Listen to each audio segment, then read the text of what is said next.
Hi everyone, in this video, we will show you how to remove a bill from PayPal. PayPal gives you a few different options depending on the status of your invoice. You can delete draft invoices you no longer need, archive invoices to keep your list organized, or cancel unpaid invoices so customers can no longer pay them. If an invoice has already been paid, it can't be canceled, but you can issue a refund if needed. Now let's get started. First, open the PayPal website or app and sign into your account. Now go to your invoices section, then find the invoice or bill you want to remove. If it's a draft invoice, open it and select delete to remove it permanently. If it's an invoice you want to keep but hide from your main list, choose archive.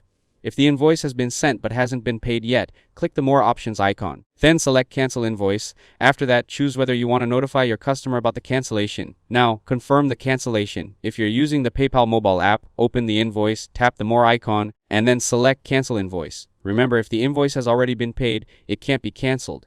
Instead, you can open the completed payment and issue a refund to your customer if necessary. If your customer paid you outside of PayPal, such as by cash or check, you can also record that offline payment from the invoice details page.